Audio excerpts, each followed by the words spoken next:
Hello दोस्तों, नमस्कार। मैं हूं चंद्र प्रकाश कुशवाहा और आप देख रहे हैं अपना पसंदीदा YouTube channel CP Singh official the agri master. दोस्तों, आज से हम शुरू कर रहे हैं बिहार बोर्ड कक्षा 12वीं की कृषि विज्ञान का पहला अध्याय, जिसका टाइटल रहेगा हमारा फसलों का वर्गीकरण, जो ना सिर्फ एग्रीकल्चर का एक फाउंडेशन टॉपिक है बल्कि हर साल बोर्ड एग्जाम में इससे कई जरूरी प्रश्न पूछे जाते हैं। दोस्तों, इस चैप्टर में हम जानेंगे फसल किसे कहते हैं, फसलों को वर्गीकृत क्यों किया जाता है और कैसे कई आधारों पर फसलों का वर्गीकरण होता है, जैसे ऋतु के आधार पर, उपयोग के आधार पर, वनस्पतिक परिवार के आधार पर, यहाँ तक कि पानी और जड़ों की गहराई के अनुसार भी। दोस्तों, इस पूरे वीडियो में आपको मिलेगा theory, PDF notes, one liner questions plus MCQ and board based exam questions, वो भी ट्रिक्स के साथ, जिससे याद करना हो जाएगा बेहद आसान। तो वीडियो को पूरा जरूर देखिए, चैनल को सब्सक्राइब कीजिए और शुरू हो जाइए एग्रीकल्चर की पूरी तैयारी के साथ। अब चलिए शुरू करते हैं फसलों का वर्गीकरण। एक जरूरी और रोचक टॉपिक है यह। तो मेरे भाई, ये जो पूरा आप यहाँ देख रहे हैं, एक पूरा वीडियो कोर्स है जिसमें हम आपको चैप्टर वाइज ये वीडियो कोर्स जो है कंप्लीट करा रहे हैं और प्रथम अध्याय आपको अब हम यहाँ से शुरू करते हैं पढ़ाना। तो जैसा कि दोस्तों, हम आ चुके हैं अपने कंप्यूटर स्क्रीन पर, जहां हमने आपके लिए पूरी पीडीएफ जो है अपने हाथों से तैयार की है आपको पढ़ाने के लिए। और हमारा जो प्रथम अध्याय है, अध्याय 1 जो है ना, वह फसलों का वर्गीकरण है। मेरे भाई, क्या है? फसलों का वर्गीकरण है। और ये जो है केवल बिहार बोर्ड के लिए ही नहीं, आपके किसी भी बोर्ड एग्जाम में जो है फसलों का वर्गीकरण अगर चैप्टर है तो आपको यही जानकारी पढ़नी है। चाहे आप बीएससी एग्रीकल्चर के छात्र हैं, क्लास 12 कहीं के भी हैं, किसी भी बोर्ड के हैं, चाहे यूपी, बिहार, एमपी, राजस्थान, हरियाणा, पंजाब, कहीं के भी हैं मेरे भाई, तो आपको यही चैप्टर पढ़ना है, यही कंटेंट आपको देखना है। इसके अलावा आपको कहीं नहीं जाना है। ठीक, तो सबसे पहले हम इंट्रोडक्शन देखते हैं। देखिए, भारत एक कृषि प्रधान देश है, जैसा कि आप सभी को पता है। इंडिया जो है अपना वह एक कृषि प्रधान देश है, जहां अनेक प्रकार की जलवायु पाई जाती है। और आपने कहावत भी सुनी होगी कि यहाँ कोस कोस पर पानी बदल जाता है और वाणी भी बदल जाती है, यानी कि जो हमारी भाषा है, बोलने का तरीका है, वो भी बदल जाता है और पहनावा भी हमारा जो है बहुत डिफरेंट हो जाता है। तो इसी प्रकार से देखिए, यहाँ जलवायु एकदम विभिन्न है, तरह तरह की जलवायु पाई जाती है। मृदा हमारे भारत में बहुत तरीके की है। वर्षा भी देखिए, पूर्वांचल साइड में जाओगे तो वहाँ अलग ही वर्षा का जो तरीके हैं वो रहते हैं, मतलब वर्षा वहाँ रेगुलर होती रहती है। राजस्थान में जाओगे तो वहाँ पानी जो वर्षा है बहुत कम होती है। तापमान भी बहुत हमारे यहाँ बहुत डिफरेंट है। और जैसे कि आपको बताएं कि आप जम्मू में जाओगे तो बहुत ही कोल्ड है, और साउथ में चले जाओगे थोड़ा सा हॉट आपको देखने को मिलेगा। ठीक है, तो यहाँ जो है ना, सारी चीजें डिफरेंट हैं। तो डिफरेंट जो चीजें हैं ना, डिफरेंट जो फैक्टर्स हैं हमारे, जैसे कि जलवायु है, मृदा है और वर्षा है, तापमान है, ये सारे के सारे हमें कृषि करने के लिए जरूरत, मतलब इनकी जो नीड है ना, वो खेती के लिए होती है। क्योंकि जिस तरीके की जलवायु, जिस तरीके की खेती जो है, फसल जो है वो चाहती है, उसे उसी प्रकार की जलवायु में, मृदा में, वर्षा में और तापमान में हमें लगाना होता है। क्योंकि हर एक फसल की जो मतलब नीड होती है वो अलग अलग होती है। ठीक है, तो दोस्तों, ये जो भौगोलिक विविधताएं हैं ना, इनके कारण ही विभिन्न प्रकार की फसलें उगाई जाती है, जैसा कि मैंने आपको ऊपर बताया है। इन फसलों का वैज्ञानिक अध्ययन, समझ एवं उचित प्रबंधन हेतु उनका वर्गीकरण जो है वह किया गया है। और ये जो क्लासिफिकेशन है ना, हम इसलिए पढ़ रहे हैं क्योंकि यहाँ क्या है कि डिफरेंट डिफरेंट जलवायु है। तो भैया, हर एक जलवायु में अलग अलग क्रॉप लगेगी। ऐसा तो नहीं है कि हम जो गेहूं है उसे हम रबी की फसल में बोते हैं, मतलब रबी के सीजन में बोते हैं। जो ठंड वाला मौसम होता है उसे हम जायद में तो लगा नहीं सकते ना। तो इसीलिए हमें यहाँ इनका वर्गीकरण जो है वो पढ़ना पड़ता है कि रबी की फसल कौन सी है, जायद की कौन सी है और खरीफ की कौन सी है। ठीक, तो यहाँ आपके लिए मैंने इंग्लिश में भी डेफिनेशन को लिख रखा है। क्लासिफिकेशन ऑफ क्रॉप जो है ना, वो हेल्प करता है हमारी प्रॉपर क्रॉप सिलेक्शन में, क्रॉप रोटेशन में और प्लानिंग में, साथ ही पेस्ट और डिसीज कंट्रोल में और बेटर एग्रोनॉमिक प्रैक्टिसेस में। तो ये इसका जो क्या है, मतलब इसका एम है, इसका इंपोर्टेंस है। किसका इंपोर्टेंस है? क्रॉप क्लासिफिकेशन का मेरे भाई। ठीक है, अब इसके बाद हम पढ़ते हैं फसल की परिभाषा कि दोस्त फसल क्या होती है। तो मेरे भाई, फसल यानी कि क्रॉप उन पौधों के समूह को कहते हैं जिन्हें मनुष्य किसी उद्देश्य से एक साथ उगाता है, जिनका आर्थिक या उपयोगिता मूल्य होता है, यानी कि यूजफुल प्लांट जो होते हैं ना, जिनको फार्मर जो है, मनुष्य जो है उगाता है अपने फीडिंग पर्पस के लिए या कमर्शियल पर्पस के लिए, यानी इकोनॉमिक जो होता है ना, मतलब थोड़ी बहुत कमाई करने के लिए। ठीक, अब कुछ उदाहरण है फसलों के, जैसे गेहूं है, चना है, धान है, सरसों है, मूंग, गन्ना आदि है। मेरे भाई कुछ भी डाउट है आपका, कोई जो टॉपिक है वो समझ नहीं आ रहा है, तो मेरे भाई आप जो है डिस्क्रिप्शन बॉक्स में हमने अपने इंस्टाग्राम अकाउंट की लिंक दे रखी है, वहां आप हमसे डायरेक्टली अपना जो भी डाउट है उसे क्लियर कर सकते हैं। मैसेज करने के बाद आपको हम वहां आपका जवाब जरूर ही देंगे भाई। ठीक है, और कमेंट बॉक्स तो आपके लिए ओपन ही है, तो आप कमेंट बॉक्स में भी अपने डाउट जो है वो हमसे क्लियर कर सकते हैं। इसके बाद बात करते हैं कि भैया नीड क्यों पड़ी, हमें क्लासिफिकेशन ऑफ क्रॉप्स में क्यों पढ़ना है, इसका उद्देश्य क्या है। तो दोस्त, कृषि वैज्ञानिक दृष्टिकोण से अध्ययन में सुविधा है, यानी कि अगर हम एक एग्रीकल्चर साइंटिस्ट हैं तो भैया इनके दृष्टिकोण से हमें, मतलब जो एग्रीकल्चर साइंस की अगर हम दृष्टिकोण से देखें, कृषि वैज्ञानिक की दृष्टिकोण से देखें, तो भैया हमें अध्ययन में एकदम इजी हो जाता है कि ये हमारी लेग्यूमिनेसी फैमिली की क्रॉप है, ये हमारी फैबेसी की है, ठीक है, या फिर ये हमारी सोलेनेसी की है, ब्रेशिकेसी की है, क्रोशिफेरी की है, या ये रवि सीजन की क्रॉप है, ये खरीफ की है, ये जायद की है, ये डीप रूटेड है, ये हमारी इनकी जो रूट है वो ऊपर ही रह जाती है, ठीक है, ये टैप रूट है। तो डिफरेंट डिफरेंट टाइप्स की जो है यहाँ क्लासिफिकेशन हम पढ़ेंगे, और इसकी वजह से ये जो इनके स्टडी है ना, अध्ययन जो है ना, वो इजी हो जाता है, उसमें सुविधा हमें हो जाती है। जलवायु एवं मृदा के अनुसार उपयुक्त फसल चयन, देखिए किस तरीके की जलवायु में किस तरीके की फसल लगेगी, ये हम इससे क्लियर कर पाते हैं। हम क्लियर कब कर पा रहे हैं, ऐसे तो हमारे पास कई सारी क्रॉप हैं, हम क्यों नहीं बिहार में सोयाबीन लगा सकते भाई, सोयाबीन क्यों एमपी में ज्यादा होती है, ठीक है। तो ऐसा ही है मेरे भाई, यहाँ हमें इससे वो चीज पता चल जाती है कि हमें अपने क्षेत्र में किस प्रकार की फसल जो है वो लगानी है, किस प्रकार की भूमि है हमारे क्षेत्र में, किस प्रकार की जलवायु है हमारे क्षेत्र में, और कौन सी फेवरेबल कंडीशंस हैं जिनमें हम जो क्रॉप लगाएंगे, जो फसल लगाएंगे, उसमें हम बेटर यील्ड ले पाएंगे। ठीक, इससे बेहतर फसल चक्र जो है, क्रॉप रोटेशन और मिश्रित खेती यानी मिक्स्ड क्रॉपिंग जो है, इनकी हम योजना बना पाते हैं, इनकी हम जो है ना लेआउट तैयार कर पाते हैं कि भैया हमें क्रॉप रोटेशन जो है ना, एक रूपरेखा तैयार कर लेते हैं कि हमें इस बार ये क्रॉप लगानी है, इसके बाद ये वाली क्रॉप लगानी है, इसके बाद ये लगानी है, तो हमारा एक रोटेशन तैयार हो जाता है। ठीक, ऐसे मिक्स्ड में तो भैया हमें पता चल जाता है कि एक ही सीजन की 3 फसलें हैं तो उन्हें मिक्स में लगा लो, 4 फसलें हैं, 2 फसलें हैं, उन्हें मिक्स में कर लो। ठीक है, और देखिए इसी की वजह से हम उर्वरक को सिंचाई, खरपतवार एवं रोग नियंत्रण के अनुसार प्रबंधन जो है कर पाते हैं, इसी के अनुसार, किसके क्लासिफिकेशन ऑफ क्रॉप्स के अकॉर्डिंग ही। कृषि शिक्षा, अनुसंधान और विस्तार कार्यों में यह एक अहम भूमिका निभाती है। और दोस्तों इसके बाद हम बात करें कि फसलों का वर्गीकरण जो है ना, वो किन किन आधारों पर हुआ है। तो फसलों का वर्गीकरण जो है ना, निम्नलिखित जो है ना, मतलब 10 बेसिस बनाए गए हैं, 10 आधार बनाए गए हैं जिन पर किया गया है, जिनमें सबसे पहला आधार जो है ऋतु के आधार पर, यानी कि ग्रोइंग सीजन के अकॉर्डिंग। जैसे कि खरीफ की क्रॉप, खरीफ अभी सीजन चल रहा है, जून जुलाई में इसका बोने का समय होता है, वर्षा ऋतु में बोई जाने वाली फसलों को खरीफ की फसलें कहा जाता है। और उदाहरण के लिए आपको बताएं तो भैया धान, मक्का, बाजरा, कपास और सोयाबीन भी हमारी अभी बोई जाती है, और मूंगफली भी हम खरीफ में करते हैं। तो ऐसी कई सारी क्रॉप हैं जिन्हें हम खरीफ में करते हैं, तो उनको ही हम खरीफ की जो फसलें हैं उन्हें कहते हैं। ठीक, इसके बाद जो दूसरी यहाँ पर टाइप है, ये हम सारे के सारे जो प्रकार है ना, ऋतु के आधार पर कर रहे हैं। ऋतु के आधार पर टोटल 3 ही प्रकार हैं, खरीफ, रबी और जायद। रबी सर्दियों में बोई जाने वाली फसलें होती हैं, सर्दियों में यानी कि जब ठंड होती है, अक्टूबर नवंबर में इनकी बुवाई हम करते हैं। गेहूं, चना, जौ, मसूर, आलू, ये सब ठंड के मौसम की क्रॉप है। मटर है, और इस सीजन में इनकी खेती जो है करते हैं। इसके बाद देखो जायद एक सीजन बचता है, इन दोनों ये जो सीजन है ना, इनके बीच का। ठीक, गर्मी में बोई जाने वाली सारी सारी फसलें होती हैं जो हम अक्टूबर नवंबर में लगाई थी ना, उनकी हार्वेस्टिंग के बाद हम इनकी बुवाई जो है करते हैं। रबी की फसल की हार्वेस्टिंग के बाद हम इनकी जो बुवाई है जायद वाली फसलों की, उनकी करते हैं। तो ये फरवरी मार्च में इनकी बुवाई होती है।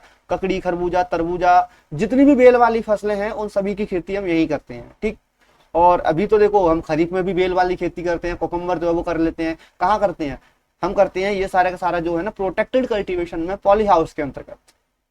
ठीक, कुछ ट्रिक है आपके लिए मैंने तैयार किया है। अगर आपको वैसे तो याद हो जाएगा, खरीफ रबी जायद, इनमें कोई टफ चीज ही नहीं है। अगर आप ऐसे नहीं याद कर पा रहे हैं, 3 शब्द याद कर लीजिए, खरच, खा से खरीफ, रबी से जाय, रबी रा से रबी, और जा से जायद हो गई आपकी। तो कुछ ट्रिक है आपके लिए रिमेम्बर करने के लिए, वैसे तो आपको याद हो जाएगा मेरे भाई। इसके बाद जीवन चक्र के आधार पर भी हम इन्हें जो है क्लासीफाई कर सकते हैं। जैसे कि कुछ क्रॉप जो होती है एनुअल होती है, वार्षिक होती है, यानी कि अपना जो जीवन चक्र है ना उसे एक वर्ष में पूरा कर पाती है पूरे में।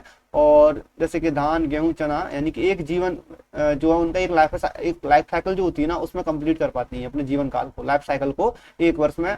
और कुछ होती है द्विवार्षिक, यानी कि 2 वर्षों में अपने जीवन काल को कंप्लीट कर पा रही हैं, जैसे गाजर है, चुकंदर है, 2 वर्ष से पूरा पूरा ले लेते हैं।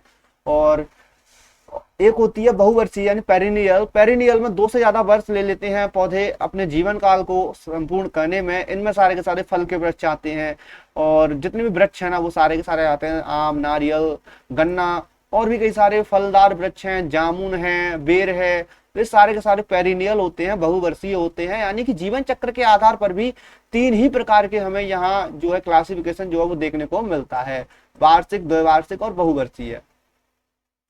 अब इसके बाद जो अगला क्लासिफिकेशन है ना वो आर्थिक उपयोग के आधार पर है, इकोनॉमिक यूज के आधार पर।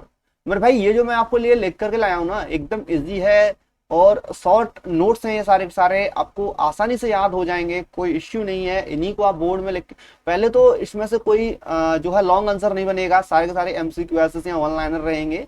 तो आप ये बात ध्यान रखिएगा, आप किसी भी बोर्ड के छात्र हैं, आपका पेपर पैटर्न किसी भी तरीके का है तो आपके लिए ये यहाँ इसी प्रकार से रहने वाले हैं, इसी प्रकार से, ठीक है। यहाँ से कोई लॉन्ग आंसर नहीं बनने वाला है। हाँ, लॉन्ग जब दे देगा आपसे 5 या 6 नंबर में प्रश्न जब देगा, आपसे कह देगा कि ट्री क्लासिफिकेशन कीजिए, यानी ट्री क्लासिफिकेशन का मतलब है क्लासिफिकेशन हमने यहाँ लिख लिया और यहाँ से हमने ने इस तरीके से क्लासिफाई करेंगे चार्ट बना करके, ठीक है। यहाँ हमारा जो है इकोनॉमिक यूज के आधार पर हो गया, सीजनल बेस्ड हो गया, ठीक है, और यहाँ हमारा लाइफ साइकिल के व्याप पर हो गया। तो ऐसे हम इसे जो है डिस्क्राइब करेंगे, ठीक है। आर्थिक उपयोग के आधार पर हम बात करें तो पहले हम अनाज वाली फसलों को देखते हैं। अनाज वाली फसलें गेहूं, धान, मक्का, ये सारी की सारी अनाज वाली फसलें हैं, ठीक है, जिनका उपयोग हम मतलब अनाज के लिए करते हैं, वो अनाज वाली फसलें हैं, जो कि एक इकोनॉमिक क्रॉप है, ठीक है। दलहनी जो क्रॉप है वो भी हमारी इसी के अंतर्गत एक क्लास है, ठीक है। इकोनॉमिक यूज भी इनका है, दलहनी जो फसलें होती हैं, पल्सेस जो होती हैं उनका,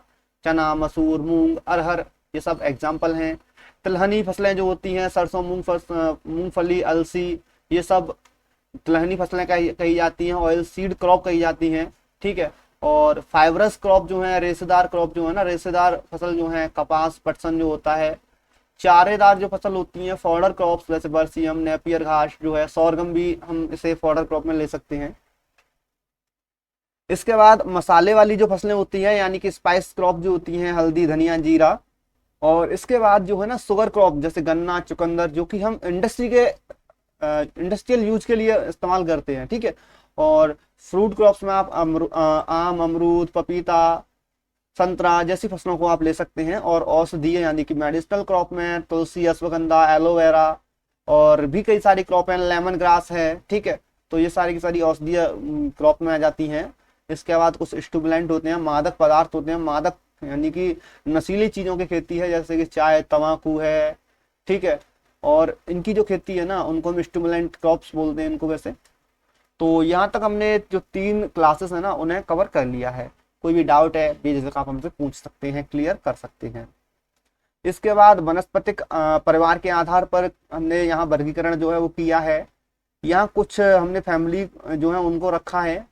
ग्रेमिनी में सारी की सारी धान, गेहूं, मक्का की फसलें आती हैं। जो जितनी भी अनाज वाली फसलें हैं वो सारी की सारी ग्रेमिनी फैमिली के अंतर्गत आती हैं। धान, गेहूं, मक्का, बाजरा, सोरगम और तुम्हारा मिलेट्स जो है वो भी यहीं आते हैं। और साइनोडन जो घास होती है वो भी ग्रेमिनी या पोएसी फैमिली जिसे कहते हैं उसी की है, इसी को हम पोएसी कहते हैं मेरे भाई। और लेग्यूमिनेसी फैमिली में हमारा चना, मूंग, अरहर, जितनी भी दाल वाली क्रॉपें हैं वो आती हैं, दाल वाली फसलें जो है ना वो आती हैं। लेग्यूमिनेसी जिसे फैबेसी भी कहा जाता है।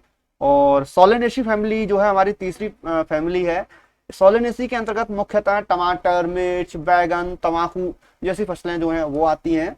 और इसके बाद एक मालवेसी फैमिली है, मालवेसी में आपको कपास जो है वो आता है, और भिंडी भी मालवेसी में ही आती है। और इसके अलावा जो गुड़हल है ना वो भी मालवेसी फैमिली का ही सदस्य है।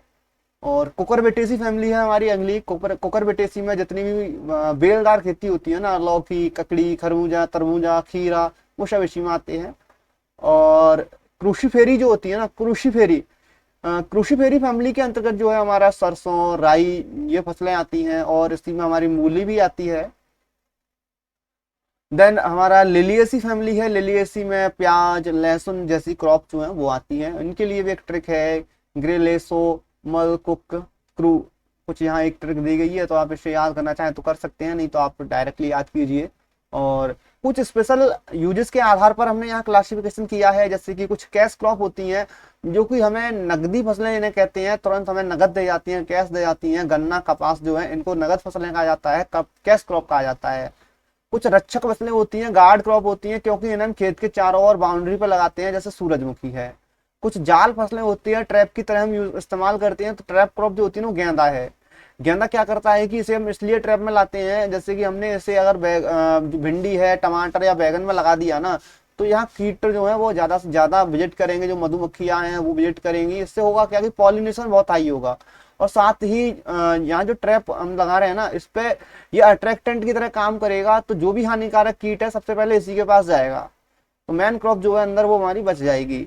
और ऐसी आच्छादन कवर क्रॉप फसलें होती हैं, जैसे मूंग, लोबिया, ये हम सॉयल एरोजन से बचाव के लिए इस्तेमाल करते हैं, सॉयल एरोजन से बचाव के लिए, मृदा में कटाव ना हो। कुछ ग्रीन मैन्योर क्रॉप होती हैं, सनई, ढेंचा, मूंग, इनको ग्रीन मैन्योर क्रॉप बोला जाता है। और ये हमारा 5वां प्रकार था। इसके बाद 6वां प्रकार है इकोलॉजिकल क्लासिफिकेशन, जो है ना, पारिस्थिति के आधार पर हमने किस तरीके से इनको जो है क्लासीफाई किया है। तो मेरे भाई यहाँ हमने क्लासीफाई किया है जलो जो विध है ना, जलोद्विद जो है ना, मतलब इनको बोलेंगे हम लोग जो वाटर वाली फसलें होती है ना, एक्वेटिक क्रॉप्स जिन्हें कह सकते हैं हम लोग, जो गीली भूमि या कीचड़ में जिनको लगाया जाता है, जैसे कि धान है, सिंगाड़ा है, इनको कहते हैं। शुष्कोविद जो है हमारी, शुष्कोविद जो है ना, शुष्क चित्र वाली, ड्राई फील्ड वाली जो क्रॉप है, ड्राई रीजन वाली है, लाइक जो हम डेजर्ट में लगाते हैं ना, नागफनी, वो है। और इसके बाद जो हमारी मिडल जो हमारा मतलब एकदम जनरल जो सॉइल है ना, जनरल तरीके की जो खेती है, सामान्य खेती जो है ना, रेन फेड एग्रीकल्चर जिसे कहते हैं। रेन फेड नहीं मेरे भाई, रेन फेड नहीं, इरीगेटेड भूमि जो होती है ना, मतलब हमारे पास जल जो है ना अपर्याप्त है, जितना जल है हमारे पास पर्याप्त है, और वहाँ हमारी आसानी से खेती हो जाती है। सामान्य क्षेत्र जो होते हैं, गेहूं, चना जैसे कहते हैं हम लोग, वो है ये। और इसके बाद हमारा 7वां प्रकार जो है ना, वो हमने यहाँ बीज, जड़, जल की आवश्यकता के अनुसार हमने यहाँ डिवाइड किया है। जैसे कि छोटे बीज वाली जो फसलें होती हैं, सरसों, अलसी वगैरह हो गई। मध्यम साइज वाले जो बीज होते हैं, गेहूं, जौ होते हैं। बड़े बीज वाले मक्का, चना हो गया। उथली जड़ वाले धान और गेहूं हो गए। गहरी जड़ वाले यानी कि डीप रूटेड जो क्रॉप्स होती हैं, अरहर और कपास है। अधिक जल लेने वाली धान है। मध्यम जल के लिए गेहूं, मक्का है। कम जल के लिए बाजरा और मूंग है। तो हमने यहाँ एक टाइप, ये भी आपके लिए, आपकी जानकारी के लिए यहाँ हमने ऐसे ऐड किया है। और इसे याद रखने की जो ट्रिक थी ना इन सभी को, वो ये थी, आप चाहें तो इसे याद कर सकते हैं, नहीं तो कोई इश्यू नहीं है। और इसके बाद यहाँ हमने कुछ वन लाइनर फैक्ट्स जो हैं आपके लिए लिख करके रखे हैं। भारत की प्रमुख खरीफ फसल कौन सी है? तो मेरे भाई धान जो है ना, भारत की प्रमुख खरीफ की फसल है। दलहनी फसलों की जड़ों पर नाइट्रोजन स्थिरीकरण करने वाली ग्रंथियां पाई जाती हैं। ये एकदम सही है, यानी कि आपने रूट नोड्यूल्स एक नाम सुना होगा, जो हमारी लेग्यूमिनेसी क्रॉप होती है ना, पल्सेस जो होती हैं, जैसे ढैंचा है हमारा, मूंग है, इनकी आप रूट उखाड़ के देखोगे ना, तो वहां हमें कुछ गांठें दिखेंगी, रूट में कुछ गांठें दिखेंगी। तो ये नाइट्रोजन स्थिरीकरण करने वाली ग्रंथियां होती हैं, ठीक है। और यहाँ अगला जो पॉइंट है ना, वो गन्ना है। गन्ना प्रमुख सरकरा फसल है, जो कि एकदम सही है। इसके बाद कपास यहाँ लिखा है। कपास सबसे अधिक क्षेत्रफल में उगाई जाने वाली रेशेदार फसल है। सबसे ज्यादा रेशेदार जो खेती होती है ना, वो कपास की होती है। रेशेदार खेती जो होती है उसकी बात की जा रही है यहाँ पर। इसके बाद कुछ लाइकली प्रश्न हैं जो आपको बताने होंगे, जिनका आंसर आपको देने होंगे। फसल किसे कहते हैं? खरीफ फसलों के 2 उदाहरण आपको लिखने हैं, और एक दलहनी फसल का नाम देना है आपको। इसके बाद जीवन चक्र के आधार पर फसलों का वर्गीकरण आपको करना है। वनस्पतिक परिवार के अनुसार आपको वर्गीकरण करना है। विशिष्ट प्रयोग के आधार पर आपको 3 फसलें लिखनी है और ऋतु के आधार पर आपको वर्गीकरण विस्तार से बताना है। आर्थिक उपयोग के आधार पर आपको वर्गीकरण करना है। परिस्थिति के वर्गीकरण उदाहरण सहित आपको देना है। ये सारे के सारे प्रश्न है ना, इनके आंसर आपको खुद लिखने होंगे। आपको घर बैठ के इन प्रश्नों को लिखना है और इन सभी प्रश्नों को आपको हमें हमारे इंस्टाग्राम अकाउंट पर शेयर करना होगा और आपके प्रश्नों को हम अपनी स्टोरी पर लगाएंगे और आपको हम वहां दिखाएंगे, मतलब लोगों को दिखाएंगे कि हम जो काम देते हैं बच्चे बड़े शिद्दत से उनको कर रहे हैं, अपनी पढ़ाई में जी जान लगा रहे हैं। ठीक, और आपकी आईडी को भी वहां टैग किया जाएगा और आपको दोस्तों 51 रुपए का उधार इनाम भी दिया जाएगा। जब आपसे भेंट होगी तब आपको इनाम दिया जाएगा, तब तक के लिए उधार है, क्योंकि आप अभी हमसे बहुत दूर हैं और हम आपसे बहुत दूर हैं। केवल इंटरनेट के माध्यम से हमारी बातें आप तक पहुंच रही हैं, आपकी बातें हमारे तक आ रही हैं। तो बस इतना इंटरेक्शन अभी हो रहा है और ऊपर वाले ने चाहा तो ये इंटरेक्शन बहुत जल्द आमने सामने भी होगा। ठीक, इसके बाद एक और आपके लिए वर्क है यहाँ पर फसलों का वर्गीकरण का। आपको ट्री डायग्राम बनाना है। ठीक है, ट्री डायग्राम मैंने आपको बताया था ना, यहाँ क्लासिफिकेशन ऑफ क्रॉप जो है ना वो बताया था मैंने। इस तरीके से आपको मैंने बताया था ना कि यहाँ इस तरीके से आपको बताना है। यहाँ एक टाइप, यहाँ एक टाइप, यहाँ एक टाइप, यहाँ एक टाइप, यहाँ ज्यादा कुछ नहीं लिखना है, शॉर्ट की पॉइंट्स पे इसको आपको तैयार करना है, क्योंकि यह आपके परीक्षा में पूछ लिया जाता है कभी कभी। इसके बाद ये जो प्रश्न है ना, डीपीपी जो हमने दिया ना, डीपीपी भी आपको करनी है। ठीक है, और ये सारा का सारा वर्क जो है ना वो आपको करके लाना है। ये प्रश्न भी आपको संभावित जो लाइकली प्रश्न है ना ये मैंने आपको बता दिए हैं, इस तरीके के प्रश्न रहेंगे आपके। और जो डीपीपी है ना, मैंने डेली प्रैक्टिस पेपर जो दिया है ना, ये भी आपको करना है। ये पंक्ति वाले आंसर हैं। दलहनी फसल का उदाहरण, बहुवर्षीय फसल क्या होती है, ये सब 1 वर्ड है। ठीक, कुछ दीर्घ वाले भी हैं, तो इनको आपको मुझे व्हाट्सअप करना, व्हाट्सअप नहीं इंस्टाग्राम पर भेजना है। व्हाट्सअप तो आप अभी, मतलब हमारे पास प्राइवेट नंबर नहीं है जो आपसे इंटरेक्शन के लिए रखा जाए। बहुत जल्द हम अपना जो मोबाइल नंबर है वो भी लेकर आ रहे हैं, एक स्पेशल जो आप केवल आपसे कांटेक्ट के लिए ही रहेगा। बच्चों से हम साक्षात्कार उस नंबर से किया करेंगे और वो केवल आपके लिए ही रहेगा, तो उसकी भी व्यवस्था बहुत जल्द की जा रही है। टेंशन मत लीजिए, सब कुछ रहेगा। और अगर क्लासेस बहुत अच्छी चली, आप लोगों का प्यार रहा, तो हम बहुत जल्द अपना खुद का एप्लीकेशन भी लॉन्च करेंगे, जहां हम आपको पीडीएफ नोट्स वगैरह एक ही जगह अपने एप्लीकेशन पर प्रोवाइड करा दिया करेंगे। फिर आपको भटकने की जरूरत नहीं हुआ करेगी, क्योंकि अभी आप यूट्यूब पर वीडियो देख रहे हैं, पीडीएफ के लिए टेलीग्राम पर जाएंगे तो आपको बहुत सारी चीज़ें यहाँ उल्टी सीधी करनी पड़ेंगी। फिर जब हमारा एप्लीकेशन या वेबसाइट आ जाएगी ना, तो आपको सारी चीज़ें एक ही जगह मिल जाएंगी, फिर आपको कोई इश्यू नहीं होने वाला है। ठीक है, तो अभी तो आपको फिलहाल हमारे साथ ऐसे ही जो है कॉन्टेक्ट में रहना होगा और आगे की क्लासेस का जो नोटिफिकेशन है वो भी आपको टाइम टू टाइम हम देते रहेंगे, तो टेंशन मत लीजिए। ये श्रावण महीना चल रहा है, सावन महीने में ही आपको लेक्चर्स देना हमने प्रारंभ कर दिया है। भोले बाबा की कृपा से आपको यहाँ जो लेक्चर्स हैं वो दिए जा रहे हैं। महादेव बाबा अगर कृपा जो मान रहे, पशुपतिनाथ की अगर कृपा रही ना, तो भैया ये लेक्चर्स जो है ना बहुत अच्छे साबित होंगे, बहुत ही बढ़िया साबित होंगे आपके लिए, मार्क बूस्टिंग रहेंगे आपके लिए। तो मेरे भाई, यदि आपको कोई भी इश्यू रहा हो मेरे समझाने में, मेरे बताने में, तो बेझिझक आप हमें फीडबैक जो है दीजिएगा। फीडबैक आपका बहुत जरूरी है, कुछ गलत बताया, कुछ सही बताया, क्योंकि फीडबैक ही इंसान को बेहतर बनाने में मदद करता है। हमारी कमियां जरूर हमें बताइएगा, जो भी हमारी कमी रही है वो आपको बतानी ही बतानी है, क्योंकि उन कमियों को हम आगे जो वीडियोज आएंगे उनमें सुधार लेकर आएंगे। ठीक है, क्योंकि अभी क्या है कि हम अंग्रेजी माध्यम से पढ़े हुए हैं और आपको हिंदी माध्यम की क्लासेस जो है वो दे रहे हैं। थोड़ा सा इश्यू रहेगा, लैंग्वेज का रहेगा, और आप बिहार वाले छात्र हैं या अन्य किसी बोर्ड के छात्र हैं, भाई साहब आपको भी पता है कि मैं यहाँ यूपी में बैठा हुआ हूँ, आपकी लैंग्वेज से थोड़ा सा दूर हूँ, क्योंकि मेरे को भी बिहारी नहीं आती है। ठीक है, तो हिंदी आती है, हिंदी में आपको समझाने की कोशिश कर रहा हूँ, समझने की कोशिश कीजिए और हमारे साथ कॉर्पोरेट कीजिए। कॉर्पोरेट करेंगे भी आपको बहुत सारी अच्छी चीज़ें मिलेंगी। तो धन्यवाद वीडियो देखने के लिए, और हाँ, चैनल को सब्सक्राइब करना तो बनता है, क्योंकि इतनी मेहनत से मैंने आपके लिए इस लेक्चर को तैयार किया है, इस वीडियो को तैयार किया है और इस कोर्स को आपके लिए लेकर के आया हूँ। मैं अकेला हूँ, मेरी कोई टीम नहीं है। अगर आप लोगों का सपोर्ट रहा, प्यार रहा, तो बहुत जल्द हमारी टीम भी तैयार हो जाएगी और आपको हर एक सब्जेक्ट की प्रिपरेशन हम अपने इस चैनल के माध्यम से यहीं से आपको कराएंगे। और अपना यूट्यूब तो जिंदाबाद है ही, यहाँ आपको फ्री में क्लासेस मिलेंगी ही मिलेंगी। और अगर आप लोगों ने चाहा, आपका सपोर्ट रहा ना, तो एप्लीकेशन हम बहुत जल्द लाएंगे। ठीक है, तो बस अपना प्यार बनाए रखिए, अपनी जो कृपा है ना वो बनाए रखिए मेरे भाई, क्योंकि आप लोगों से ही हमें, हमसे आप नहीं हैं, क्योंकि हम तो कुछ नहीं हैं। ठीक है, तो चलिए दोस्त, धन्यवाद। तो चलिए दोस्त, जय हिंद, जय भारत।